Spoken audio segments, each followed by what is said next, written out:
గత 45 రోజులుగా BJP parliament అభ్యర్థి రఘునందనరావు గెలుపు కోసం కృషి చేసిన అందరికీ బీజేపీ రాష్ట్ర నాయకులు ఫల్తాసు మల్లేష్ గౌడ్ కృతజ్ఞతలు తెలిపారు. ఈ పోటీ కాంగ్రెస్ పార్టీకి బీజేపీకి మధ్యనే ఉంటుందని అన్నారు. గతంలో టీఆర్ఎస్ పార్టీ 10 సంవత్సరాలు అధికారంలో ఉన్న చేసిన అభివృద్ధి ఏమీ లేదని అన్నారు.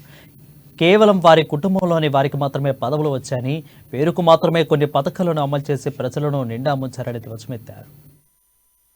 గ్యారంటీలు అమలు కాని గ్యారంటీలు అబద్ధం మాటలు చెప్పి వాళ్ళు ప్రభుత్వం ఏర్పాటు చేసుకురు.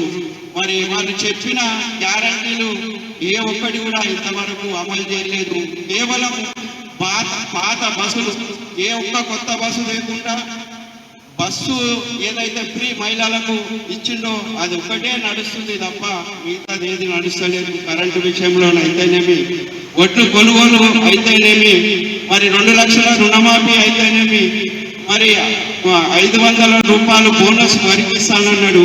ఏవి కూడా ఇవ్వకుండా మళ్ళీ అబద్ధం ప్రచారం చేస్తూ ప్రజలకి వెళ్ళిపోయారు.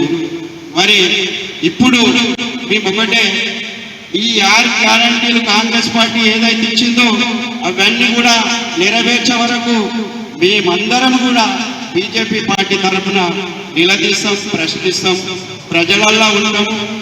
ఎప్పుడు మా బలం ఎంతుంది, మేము ఎంతవరకు ప్రజలకు ఉపయోగపడతామో దాన్ని అన్నింటి కూడా ప్రజల అవసరాల కోసం 6 గ్యారంటీ